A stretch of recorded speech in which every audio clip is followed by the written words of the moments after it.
오늘 저녁은 가정에 관한 이야기를 나누려고 했어요. 목사님이 제 마음을 읽으셨던 것 같아요. 여러분 자녀들도 함께 나오면은 큰 은혜가 있을 것 같아요. 왜 그런지는 오늘 저녁에 말씀을 들어보시면 아마 알 겁니다.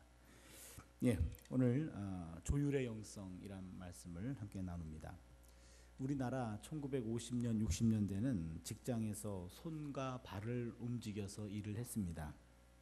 70년, 80년대는 머리를 써서 일을 했습니다. 90년대는 마음으로 일을 했고, 그리고 2000년대는 영혼을 가지고 일을 해야 한다. 그렇게 말합니다. 21세기는 영감과 영성의 세기라고 말합니다. 패트리셔 에버딘이라고 하는 사람이 메가 트렌드 2010이라는 책에서 이런 말을 합니다. 2010년 이후에는 영성이 있는 기업이 주도한다. 기업조차도 영성을 말하기 시작했습니다. 정치학자 앙드레 말로라고 하는 사람도 21세기는 영적인 세계가 되든지 아니면 더 이상 존재하지 않을 것이다. 많은 사람들이 지금 21세기가 밝았는데 지금을 영성의 세기다 그렇게 얘기를 하고 있습니다. 과학기술이 발전할수록 그 과학기술을 올바르게 활용할 수 있는 더 높은 도덕성과 영성이 요구되기 때문입니다. 이 세상은 점점 더 파괴적인 무기들이 발명되고 만들어지고 있는데 그것들은 사용하지 않기 위해서 만든 거지 않습니까? 그 점점 더 발전되는 문명을 컨트롤할 수 있는 보다 더 큰 도덕성과 영성이 있어야 인류는 더 이상 참상을 겪지 않기 때문에 그렇습니다. 그래서 하이 테크놀로지, 하이테크에 하이 터치가 필요하다. 더 높은 하이 터치가 필요하다는 얘기입니다. 그러면은 이렇게 세상 사람들도 영성에 대해서 많은 말들을 하고 있는데 영성에 대한 최고의 고전은 성경이에요. 그럼 성경은 영성에 대해서 뭐라고 말하고 있는가? 성경이 말하는 영성이란 오늘 우리가 함께 읽었던 창세기 3장 9절과 4장 9절에 다 담겨 있습니다. 창세기에서 하나님이 인간에게 두 번 질문을 하십니다. 첫 번째 질문은 3장 9절에 아담아 내가 어디에 있느냐. 두 번째 질문은 창세기 4장 9절에 가인아 내 아우 아벨이 어디 있느냐. 이 두 가지입니다. 여러분 이 두 가지 질문의 그 맥락은 이해하고 계시죠? 창세기 3장에서 최초의 인간 아담과 하와가 타락하게 되었고 타락한 그들은 늘 가까이 있었던 하나님의 얼굴을 피해 다녔습니다. 하나님과 거리감이 생겼습니다. 하나님을 만나는 것을 부담스러워합니다. 하나님을 향하여 도망치고 있습니다. 그들을 향하여 하나님이 아담아 내가 어디에 있느냐라고 묻습니다. 이 질문은 아담이 지금 어디에 숨어 있는지 그것을 묻는 것이라기보다는 늘 일상을 같이 했던 아담과 하나님, 늘 나와 함께하는 것이 아무런 꺼리낌이나 부끄러움이 없었고 오히려 그것이 정상이었고 그것이 기쁨이었던 아담이 어느 순간부터 하나님 앞에 안 보이기 시작하는 겁니다. 아담아 내가 어디 있느냐? 그 말은 하나님과 아담과의 관계를 묻는 질문입니다. 창세기 4장 9절에 가인아 내 아우 아벨이 어디 있느냐? 이 맥락도 우리가 잘 압니다. 가인과 아벨은 형제입니다. 둘 다 하나님께 예배하는 자들이었습니다. 가인은 양을 치는 사람이었고 아벨은 농사 짓는 사람이었습니다. 하나님께 예물을 드렸습니다. 가인은 농사 짓는 사람답게 곡식을 드렸고 아벨은 양을 드리지 않았습니까? 그런데 두 사람의 제물 중 하나님이 한 것만 받으셨어요. 아벨의 제물을 받으셨고 가인은 그것에 대해서 수용하지 못했고 화를 냈고 결국에 동생을 죽입니다. 그때 하나님이 가인에게 찾아오셔서 내 아우 아벨이 어디 있느냐라고 묻는 겁니다. 내 아우 아벨이 어디 있느냐? 이 질문은 형에게 동생의 행방을 묻습니다. 구약 성경에서 형은 동생보다 특별히 장남은 차남에 비해서 두 가지 차별적 우대를 받았습니다. 상속권과 축복권입니다. 동생과 형인 가운데 형에게 차별적으로 더 많이 주었습니다. 그렇다면은 형은 동생에게 많이 가진 것, 많이 받은 것, 그것 가지고 동생을 도와줘야 되는 게 그게 정상입니다. 그러기에 가인아 내 아우 아벨이 어디 있느냐라고 하는 이 질문은 그것은 가인에게 사회적 책임을 묻는 겁니다. 아벨아 내가 어디 있느냐, 이것을 하나님과의 관계를 묻는다고 해서 신학적 질문이라고 한다면 내 아우 아벨이 어디 있느냐라는 것은 다른 인간에 대한 책임을 묻는 사회학적 질문이라고 얘기합니다. 아담아 내가 어디 있느냐라는 말은 수직적 차원이고 가인아 내 아우 아벨이 어디 있느냐라는 것은 수평적 차원입니다. 그러기에 하나는 하나님과의 관계, 하나는 인간과의 관계라고 해서 일종의 십자가 형태를 하고 있죠. 요 두 가지 질문은 모든 사람에게 영원히 유효합니다. 이 질문 형식에는 이 안에는 질문을 가지고 말하고 있지만 이 안에는 내가 있어야 할 자리를 내가 떠났구나라는 하나님의 책망입니다. 아담아 너 어디 있니? 왜 내 앞에 보이지 않니? 내 아우 아벨이 어디 있니? 내가 책임져야 할 동생이 어디 있니? 라고 하는 것은 그 자리를 벗어난 사람들에게 향한 하나님의 책망입니다. 여기서 우리는 인간이 가장 아름다운, 가장 인간다울 때가 언제인지를 깨닫게 됩니다. 인간이 가장 아름다울 때, 인간이 가장 인간다울 때, 그때는 바로 하나님 앞에 있을 때이고, 또 하나는 이웃에 대한 책임으로 형제들을 돌볼 때입니다. 하나님 앞에 서 있고 그 힘 가지고 내 이웃, 나보다 연약한 사람들을 도와주고 있을 때, 그때가 인간이 가장 아름다운 때라는 이야기입니다. 창세기 3장의 에덴 사건 이후에 성경은 끊임없이 하나님의 얼굴을 피해 다니는 인간의 모습들을 적나라하게 폭로하고 있습니다. 창세기 4장에 보면은 가인의 후손 가운데 라멕이란 사람이 등장합니다. 하나님의 얼굴을 피해 사는 라멕은 자신의 사소한 상처임에도 불구하고 상대를 처형으로 응징합니다. 그리고는 가인을 위하여는 벌이 7배일지인데 자신을 위하여는 벌이 77배다 라고 말하면서 살기등등합니다. 여러분 창세기 4장에 보면은 바로 라멕의 노래가 나옵니다. 창세기 4장 23절인데요. 라멕이 아내들에게 이르되 아다와 실라여 내 소리를 들으라. 라멕의 아내들이여 내 말을 들으라. 나의 창상을 인하여 내가 사람을 죽였고 나의 상함을 인하여 소년을 죽였도다. 가인을 위하여는 벌이 7배일지인데 라멕을 위하여는 벌이 77배이로다 하였더라. 점점 세상이 포악해집니다. 어린아이가 라멕에게 상처를 주었다고 해서 그 아이를 죽여버립니다. 이런 식으로 점점 세상이 포악해지고 있는 것을 보여줍니다. 그리고 이 라멕의 노래는 칼의 노래라고도 얘기하고 복수의 노래라고도 이야기합니다. 하나님의 얼굴을 피하며 사는 사람들의 삶이란 이와 같이 점점 더 포악해집니다. 인생에 칼이 난무하게 됩니다. 남의 칼에 찔립니다. 내 칼로 남을 찔러야 하는 약육강식이라는 공포의 삶에서 인간들은 살아가게 됩니다. 노아의 시대가 되었습니다. 죄가 그 땅에 관연함을 보시고 땅이 그 땅에 가득 찼습니다. 하나님은 사람 지으셨음을 결국 후회하셨어요. 그리고는 대홍수로 인류를 심판하게 됩니다.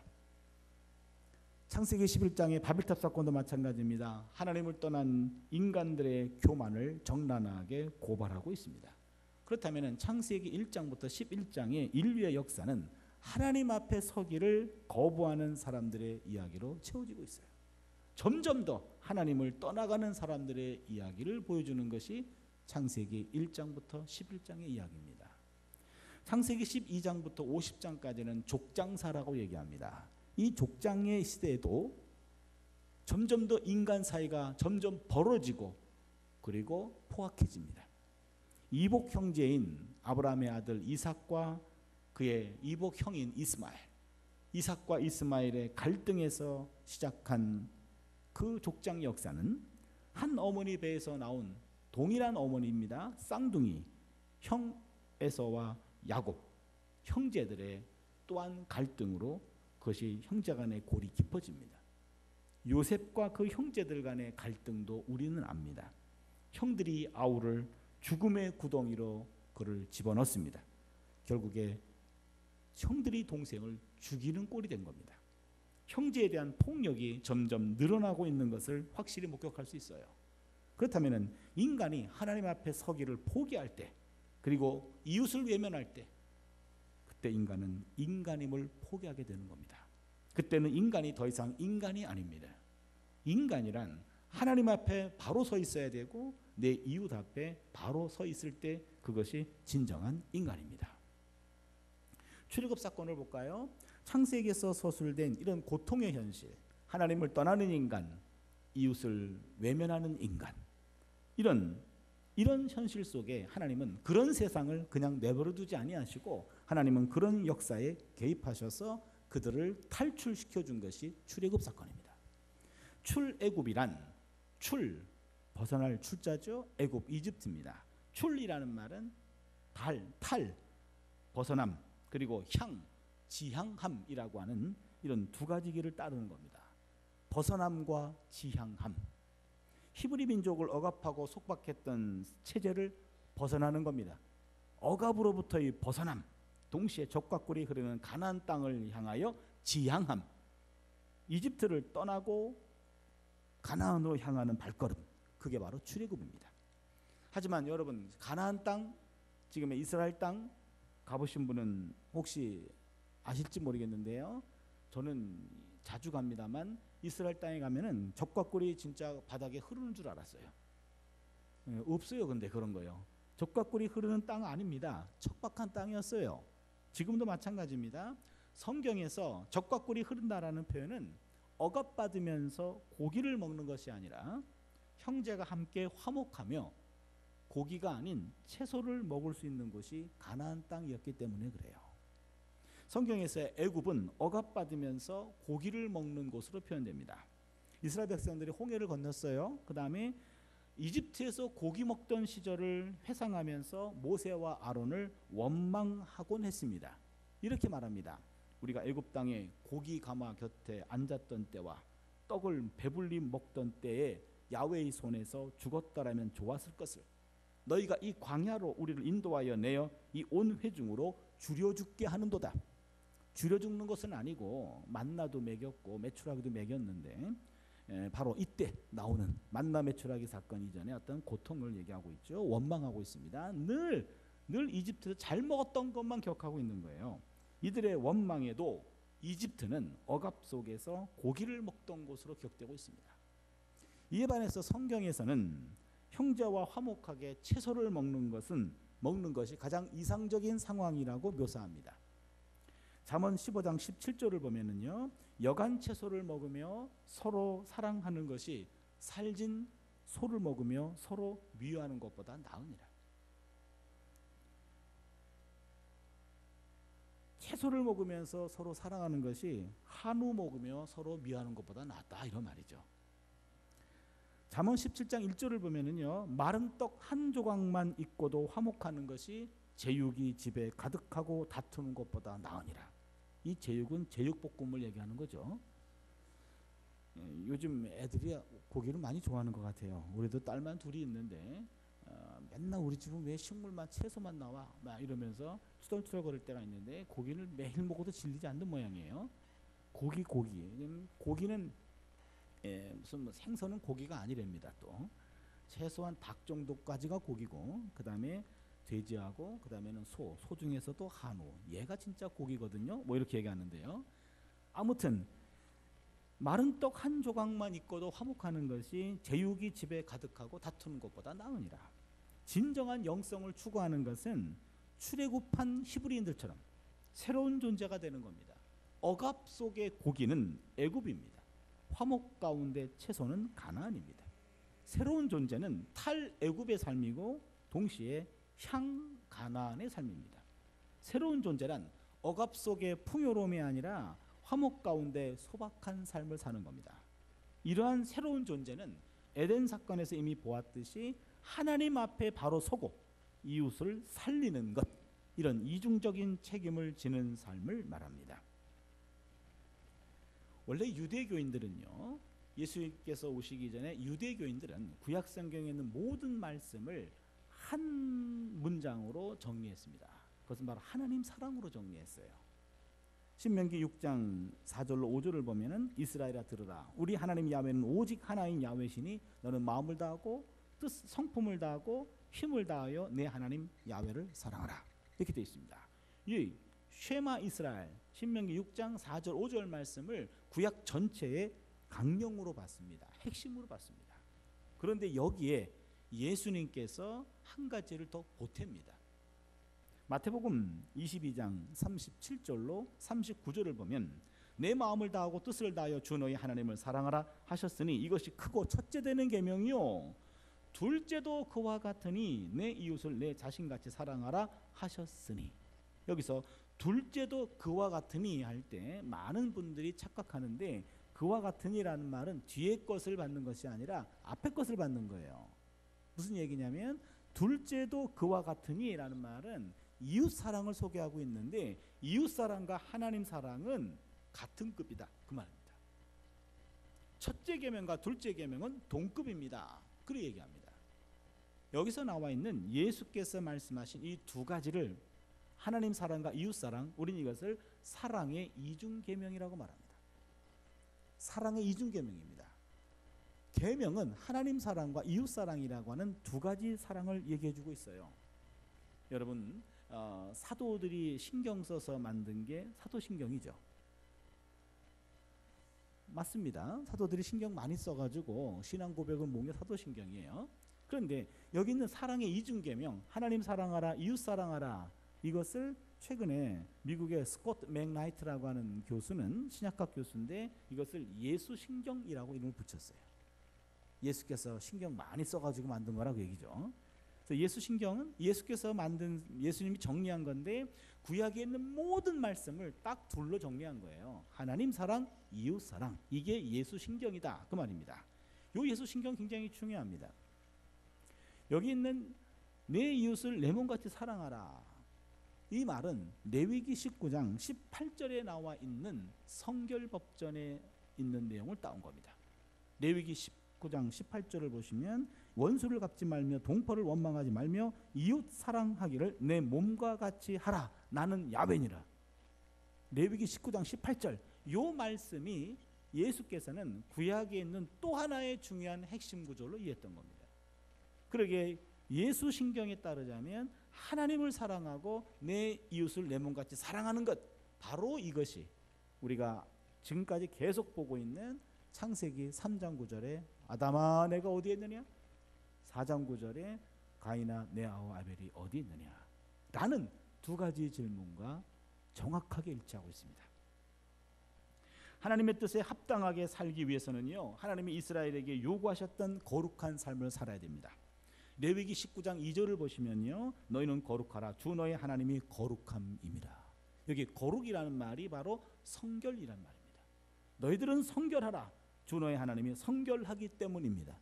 적어도 성결교인들은 레위기 19장에 있는 말씀을 꼼꼼히 읽고 잘 이해하셔야 됩니다. 레위기 19장에서 말하는 성결은 이렇게 나옵니다. 성결하기 위해서 어떤 삶을 살아야 되는가? 가장 대표적인 말씀이 밭에서 곡식을 거둘 때 다 거두지 말아라, 일부를 남겨두라 라고 하는 이 말씀에 주목해야 됩니다. 그 당시 가장 어려운 사람들은요, 고아와 과부와 나그네입니다.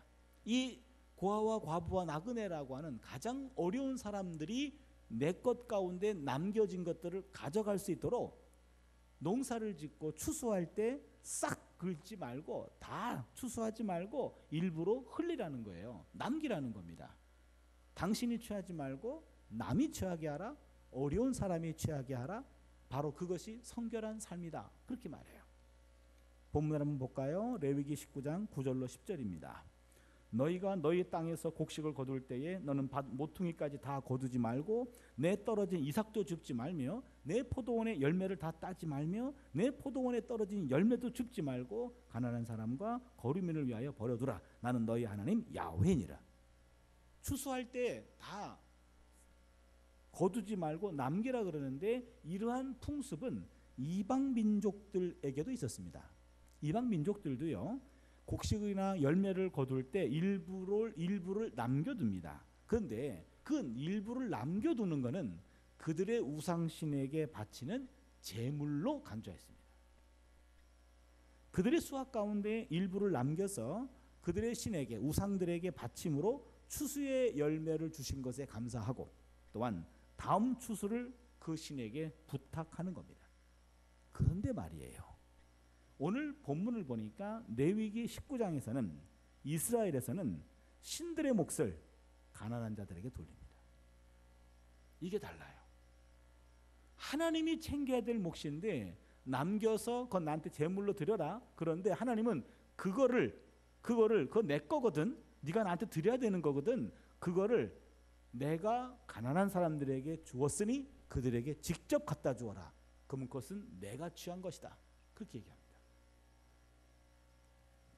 이 말씀은 마태복음 25장 40절에 예수께서 너희가 여기 내 형제 중에 지극히 작은 자 하나에게 한 것이 곧 내게 한 것이니라 라는 이 말씀과 동일한 맥락입니다.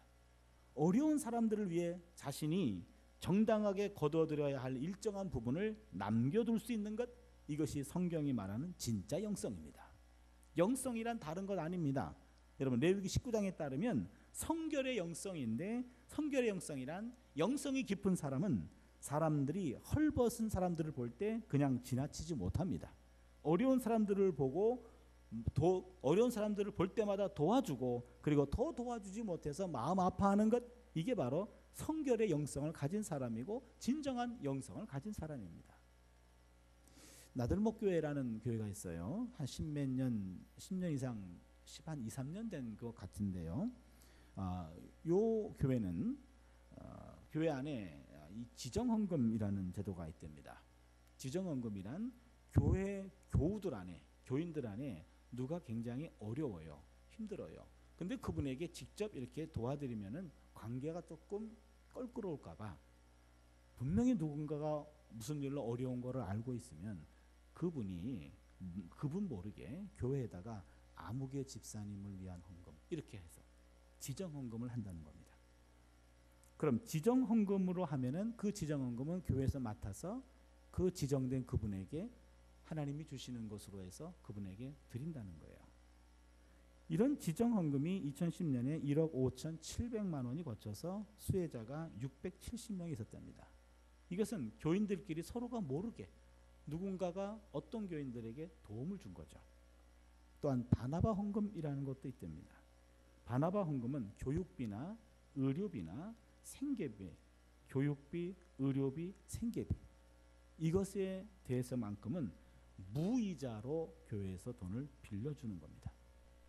이 재정은 11조 가운데 11조를 모으고 그다음에 또 따로 바나바 헌금을 자발적으로 해서 이것들이 모아지면 교인들 가운데 교구 목사님이나 혹은 담당 목사님에게 사정을 충분히 이야기하면 교육비에 해당하는 것, 의료비에 해당하는 것, 생계비에 해당하는 것은 무이자로 빌려준다는 거예요. 그리고 능력이 되면 나중에 다시 바나바 헌금으로 하면 되는 거죠.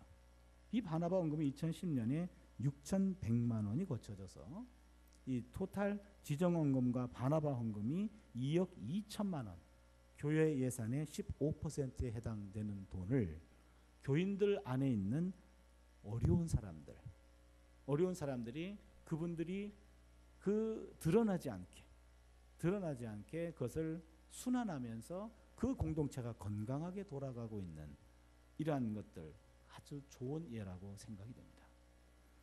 바로 우리 공동체 내에 어려운 사람들도 바로 이러한 혜택을, 이러한 은혜를 누릴 수 있어야 되고, 교회 바깥에 있는 우리를 아직 예수를 모르는 그 사람들에게도 우리의 역량이, 우리의 은혜가 그들에게도 흘러가서 우리 주변 사람들에게 하나님의 은혜를 맛보게 할 수 있는 것, 그것이 바로 제대로 된 영성입니다. 이러한 영성은 어떻게 하면 가질 수 있을까요? 우리는 여기서 예수의 긍휼을 배워야 됩니다. 예수께서 병든 사람을 고치시고 귀신을 쫓아내고 소외된 사람들을 일으켜 줄 때마다 성경은 이렇게 얘기합니다. 예수께서 불쌍히 여기사, 예수께서 민망히 여기사, 예수께서 긍휼히 여기사, 이렇게 말합니다. 예수께서 느끼는 그 마음, 이런 불쌍히 여기는 마음, 민망히 여기는 마음, 긍휼히 여기는 마음, 이것이 바로 창자가 끊어지는 마음입니다. 애끓는 마음입니다. 예수께서는 이러한 사람들을 보고는 차마 그냥 돌이킬 수가 없었습니다. 또한 예수께서는 가난한 사람들을 억압했던 당시의 성전 체제에 대해서도 분노했습니다. 이런 구조적인 것들을 건드리지 않고서는 항상 이것이 반복이 된다라는 현실을 보고 예수는 현 체제에 대해서 잘못된 것들을 신랄하게 비판하고 고칠 것을 요구했습니다. 그것 때문에 바리새인과 제사장들과 서기관들의 잘못을 지적할 수밖에 없었고 결국에 그들에 의해서 힘을 가진 그들에 의해서 죽임을 당한 겁니다. 이러한 예수의 마음이 오늘 우리에게 있는가? 이러한 질문을 우리는 각자에게 늘 던져야 됩니다. 우리 주변에 어려운 사람들을 볼 때 예수께서 느꼈던 그 마음을 내가 공감하고 있고 내가 느끼고 있는가라는 얘기입니다. 가끔 오늘날 한국 교회에서 우리는 때로는 실망할 때가 종종 있습니다. 교회가 개혁돼야 된다라고 생각하는 사람들은 먼저 우리의 그분들의 마음속에 예수의 긍휼의 마음을 갖고 예수를 따라야 됩니다.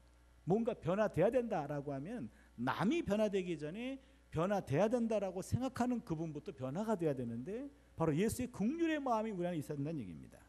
예배당 바깥에서는 춥고 배고프고 더 이상 먹을 것이 없어서 유서를 쓰고 굶어 죽는 사람이 있는데 우리가 예배당 안에서 하나님이 주신 은혜를 감사하며 우리가 기쁨으로 예배를 드리고만 있다면 진정한 영성을 추구하는 것은 아닐 것입니다. 한국에서 극빈자 비율이 가장 높은 곳이 서울이라고 합니다. 또한 안타까운 통계는 2010년에요. 전 세계 빈부의 격차가 많이 벌어졌어요. 70억을 돌파하면서 더 안타까운 것은 비만 인구가 기아 인구를 초과했다는 겁니다. 무슨 얘기입니까? 2010년 현재 지구촌 인구 가운데 약 20%에 해당하는 15억 명은 비만으로 고민하고 있는 반면 15%인 9억 2,500만 명은 영양실조로 고통을 받고 있다고 합니다. 15%는 굶어 죽는데 20%는 비만과 과체중으로 시달리고 있다는 거예요. 그러면 그냥 수치료만 봐도 더 많은 20%의 사람들이 너무 많이 먹어서 비만과 과체중으로 고민하고 있는데 15% 정도는 못 먹어서 기아로 죽어가고 있다는 거예요. 그럼 이것이 제대로만 나눠진다고 하면은 5%가 남아요. 이 지구에 있는 모든 먹거리들과 모든 것들은 하나님이 모든 지구인들이 다 먹고도 남을 만큼 주셨습니다. 그러나 인간들의 욕심과 인간들의 탐욕과 인간들의 죄악성 때문에 그것들을 공정하게 나누지 못하고 특정 사람들에게 집중되면서 빈부의 격차가 벌어져서 피차간에 건강하지 못한 삶을 살아가고 있는 것, 이것이 오늘날 지구촌의 모습입니다. 하나님이 우리에게 주신 가장 큰 은혜는요, 단순히 예수 믿고 구원받는 거 아닙니다. 여러분, 예수 믿고 구원받기 위해서 우리가 한 일 별로 없어요. 하나님의 은혜로 우리를 구원시켜 주신 것 여러분 믿으시죠? 예. 그렇다면은 아무 공로 없이 구원받은 우리가, 그러면 구원받고 난 다음에 하나님 왜 나를 구원하셨죠? 왜 나를 사랑하셨죠? 하나님이 일 시키려고 그런 거예요. 무슨 일을 시키려고 하십니까? 가장 큰 은혜는요, 하나님의 일을 함께 하자고 보잘것없는 나를 불러주셨다는 거예요. 하나님이 나를 일꾼 삼기 위해서 나를 구원해 주신 거예요. 나를 먼저 불러주신 겁니다. 우리를 먼저 불러주셔서 하나님 나 능력 없는 거 아시잖아요. 알아요. 너의 그 자그마한 능력이지만 내가 쓰면 크게 역사할 수 있어. 그겁니다. 그렇다면 이제 우리가 이것을 한다면 하나님 앞에서 이웃을 돌보는 책임 있는 자리에 우리가 서야 합니다. 형제를 돌보는 책임을 다하는 것, 이게 바로 진짜 영성입니다. 예수께서 이웃을 사랑하는 것, 그것이 하나님을 사랑하는 것과 같다고 얘기했는데 엄격하게 얘기하면은요, 예수께서는 이웃을 사랑하는 것, 그것이 곧 하나님을 사랑하는 것이다 라는 것을 말하고 있는 거예요. 그러기 어린 소자 하나에게 한 것이 곧 나에게 한 것이다. 마태복음 25장에 양과 염소를 나눌 때 그 기준은 딴 게 아닙니다. 나더러 주여 주여 하는 자마다 다 천국에 들어갈 것이 아니라고 얘기했어요. 하나님의 말씀대로 행하는 자가 들어간다고 얘기했어요. 그 행함이란 뭡니까? 우리 주변에 있는 그런 병든 자, 감옥에 갇힌 자, 헐벗은 자, 그 굶주린 자 이런 사람들을 찾아가서 그들을 일으켜 세워주는 것, 그게 나한테 한 것이다. 그게 하나님을 사랑하는 것이다. 그렇게 얘기합니다. 그러기에 하나님 앞에 바로 서기와 이웃들 앞에 바로 서기는 이웃 살리기가 하나님 앞에 바로 서기라는 얘기죠. 그러기에 이웃을 사랑하는 것, 이것이 바로 사랑의 이중계명을 이루는 것이고, 이웃을 사랑하는 것, 그것이 율법의 가장 근본 정신이고, 이웃을 사랑하는 것, 그것이 예수님이 우리에게 주신 기본 정신입니다. 그래서 기독교는 이웃 사랑이라는 그 단어, 이웃 사랑이라는 단어가 율법의 핵심이고 기독교의 핵심이고, 우리는 그러한 삶을 살아가야 한다라는 이야기입니다. 진정한 생활은요, 여러분, 내 삶의 이야기에 하나님을 끌어들이는 것이 아닙니다. 하나님의 이야기에 내 삶을 조율하는 겁니다. 드디어 오늘 설교 제목이 나왔네요. 설교가 끝날 때가 됐다는 표시죠. 여러분, 삶의 기준이 나 자신이 아니라 하나님이어야 돼요. 삶의 기준이 나 자신이 아니라 바로 예수님이어야 돼요. 삶의 기준이 성령님이어야 됩니다. 여러분, 피아노도요, 적절한 기간이 지나면 조율해야 됩니다. 음이 떨어져요. 그리고 안 맞아요. 그러기에 오히려 이 피아노 반주를 통해서 우리 모두의 음을 이끌고 가야 되고 음을 맞춰야 되는데, 얘가 조율되지 않으면, 음이 떨어지면 모두가 다 틀리고 피아노 소리가 그렇게 아름다운 소리를 들리지 않아요. 기타도 적당한 시간이 지나면은 튜닝해 줘야 됩니다. 조율을 해줘야 됩니다. 계속해서 사용할 수 있기 위해서는요, 모든 소리를 내는 것들은 다들 적절한 시간에 조율해 줍니다. 음을 맞춰줘야 됩니다. 기본 음에 맞춰서 그것을 맞춰줘야 늘 사용할 수 있는 건데, 인간도 적절한 시점에서 조율을 해야 됩니다. 하나님 앞에 내가 바로 서 있는가, 내가 이웃을 살리고 있는가, 그 두 가지가 기본 음이에요. 그 음에다가 내 삶을 맞추는 것이지, 내 인생 계획에 내가 하고 싶은 일에 하나님을 끌어들이는 것 아니라 이야기입니다.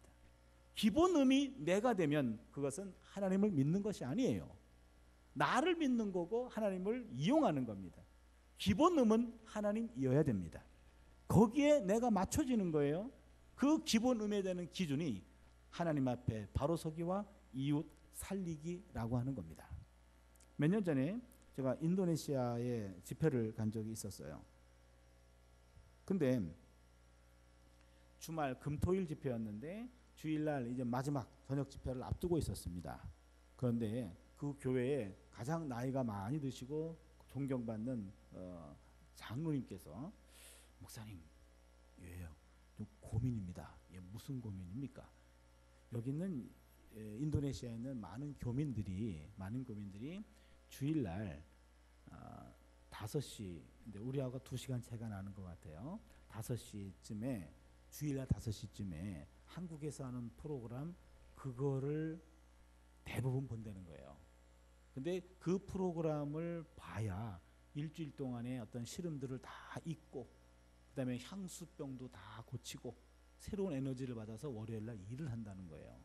근데 하필이면 마지막 집회 시간이 그 시간하고 겹쳐서 이거 어떻게 해야 되나 고민이 됩니다. 그런 거예요.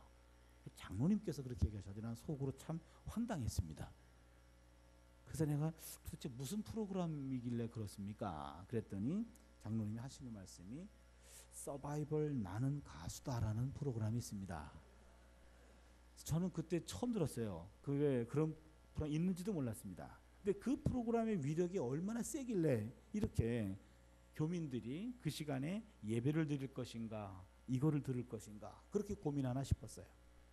아무튼 제가 장로님은 그러시면 아니 되옵니다. 그래가지고 붙잡아서 예배를 드렸는데, 한국에 와가지고 당장 틀어봤어요. 그 다음 주일날 틀어봤더니 서바이벌 나는 가수다라는 그런 가수들이 나와가지고 뭐 노래하는 거잖아요. 최고의 가수들이 뭐 지나간 노래들 중에 가장 좋은 노래를 불러서 서로 이렇게 뭐 탈락하고 뭐 이래가지고 끝까지 살아남는 거, 뭐 그런 거 하는 것 같아요. 근데 J.K. 김동욱이라는 사람이 조율이라는 노래를 불렀어요. 저는 이 프로그램도 처음이었고, 그 다음에 김동욱이라는 사람도 처음이었고, 조율이라는 것도 처음이었어요. 저는 이 사람이 지금 새로운 노래를 발표하는 줄 알았어요. 제 아내하고 그 우리 애들하고 우리 아내랑 그 노래를 듣는데 너무 감동이었어요. 내 설교 10번 듣는 것보다 헐 낫더라고요. 그래서 그 조율이라는 노래를 듣는데 그 가사를 들으면서 나하고 제 아내하고 가슴이 벅차가지고 거의 막 엉엉 울면서 이 노래를 불렀어요. 우리 딸내미들은 그 광경 보고 엄마 아빠 보고 이거 보고 이러면서 도대체 이해를 못하겠다고 그랬는데요. 제가 이 노래를 좀 잘 불렀으면 좋겠는데 조금만 한번 불러볼게요. 제 딸이 절대로 부르지 마 그랬는데 음이 좀 틀리는 모양이에요. 근데 제가 아무리 연습해도 안 돼요. 여러분 좀 분위기만 좀 느껴보세요. 잠자는 하늘님이여 이제 그만 일어나요. 그 옛날 하늘비처럼 조율 한번 해주세요. 알고 있지 꽃들은 따뜻한 5월이면 꽃을 피워야 한다는 것을. 알고 있지 철새들은 가을 하늘 때가 되면 날아가야 한다는 것을. 무엇이 문제인가? 가는 곳 모르면서 그저 달리고만 있었던 거야. 지고지순했던 우리네 마음이 언제부터 진실을 외면해 왔었는지. 잠자는 하늘님이여 이제 그만 일어나요. 그 옛날 하늘빛처럼 조율 한번 해주세요. 미움이 사랑으로, 분노는 용서로, 고립은 위로로, 충동이 인내로 모두 함께 손잡는다면 서성대는 외로운 그림자들 편안한 마음 서로 나눌 수 있을 텐데. 잠자는 하늘님이여 이제 그만 일어나요. 그 옛날 하늘빛처럼 조율 한번 해주세요. 내가 믿고 있는 건 이 땅과 하늘과 어린아이들. 내일 그들이 열린 가슴으로 조율 한번 해주세요. 이 잠자는 하늘님이여 이제 그만 일어나요. 그 옛날 하늘빛처럼 조율 한번 해주세요. 이게 반복구인데요. 제 귀에는 잠자는 하나님 이제 일어나셔서 그 옛날 하늘빛처럼 한국교회 조율 한번 해주세요. 하나님 이제 일어나셔가지고 나부터 좀 조율해 주세요. 나부터 조율해 주세요. 잘못 뒤틀리고 잘못된 영성과 잘못된 욕심으로 살아가는 우리네 인생길에 하나님 기본 의미 되셔서 조율 한번 해주세요. 하나님 앞에 내가 바로 서고 있는지, 이웃을 내가 살리는 삶을 살아가고 있는지 그 기본 의무를 가지고 나를 한번 조율해 주세요. 한국교회 살려주세요. 나 살려주세요 하면서 조율 한번 해주세요. 조율 한번 해주세요라는 말이 글리 들리니까 가슴이 벅차가지고 감당이 안 됐어요. 여러분 우리 모두도 조율이 필요합니다. 때를 따라 조율해야 됩니다. 이번 이런 집회를 통해서 말씀을 새롭게 듣고 그 말씀을 통해서 느슨했던 내 신앙생활 다시 한번 조율해야 돼요. 아직 연약했고 그리고 내 욕심 속에서 내 인생만 살아나갔던 우리네 삶이 조율받아야 돼요. 하나님이 내 안에 얼마큼 역사하는가, 하나님이 내 삶에, 하나님 우리 가정에, 하나님이 내 직장 속에 얼마큼 나의 주인이 되어주고 있는가, 내가 직장에서 하나님께 바로 서고 있는가, 내가 가정에서, 내가 사회 속에서 이웃을 얼마큼 살려내고 있는가, 이런 기본 의무를 가지고 우리 삶을 조율해야 됩니다. 때를 따라 이런 조율을 통해서 우리가 건강한 기본 의무를 되찾고 기본 의무를 가지고 제대로 된 하나님 앞에서 인생을 살아나가는 우리 모두가 되었으면 합니다. 여러분 조율의 기본 의무는 하나님 앞에 바로 서기와 아담아 내가 어디에 있느냐, 그리고 이웃 살리기 내 아우 아벨이 어디에 있느냐, 바로 두 가지 질문을 끊임없이 우리 마음속에 간직할 수 있기를 바랍니다. 어찌 보면 맨 마지막에 하나님 앞에서 우리가 심판받을 때 너는 나와 어떤 관계에 있느냐, 내가 내 주변에 허락한 내 이웃에게 너는 얼만큼 내 손을 펼쳤느냐, 이 두 가지가 우리의 마지막 심판 때에서의 기준일 겁니다. 우리의 인생은 오늘 하루 하나님 앞에 한 발자국 다가가고 내 주변에 있는 사람들에게 나의 가진 것, 그것이 물질이건 시간이건 아니면 그 어떤 것이건 간에 그것을 한번 나누는, 그리하여 하나님 앞에 한 발자국 더 나아가는 그런 삶, 이것을 만들어가는 게 우리의 인생 숙제인 줄로 믿습니다. 기도하겠습니다. 사랑과 공의의 하나님, 21세기는 영감과 영성의 시대라고 합니다. 그런데 오늘의 한국교회는 진정한 영성에서 벗어날 때가 적지 않은 것 같습니다. 진정한 영성이란, 즉 인간이 가장 인간다울 때는 하나님 앞에 서 있을 때이고 이웃을 살릴 때임을 깨닫게 해주셔서 감사합니다. 하나님, 돌이켜보면 내 삶의 이야기에 하나님을 끌어들여 하나님의 이름을 망령되게 부른 적이 적지 않았음을 고백합니다. 이제부터는 하나님의 이야기에 내 삶을 조율하여 주시옵소서. 하나님, 한국교회 그리고 나 자신을 조율 한번 해 주시옵소서. 느슨해지고 풀어지고 때로는 뒤틀린 우리의 영성을 진짜 영성으로 바로잡아 주시옵소서. 겟세마네 동산에서 하나님의 조율을 구했던 우리의 본이 되시는 예수 그리스도의 이름으로 기도드리옵나이다. 아멘. 여러분, 하나님 앞에, 하나님, 나의 삶 오늘 조율하여 주십시오. 하나님 앞에 내가 바로 서고 있는지, 내 이웃에게 내 따뜻한 손길이 얼마큼 전해지고 있는지, 이 두 가지 질문 앞에 오늘도 답을 만들어가는 복된 하루가 되게 하여 주시옵소서. 하나님께 간구하고 하나님께 기도하시다가 귀가하시기를 바랍니다.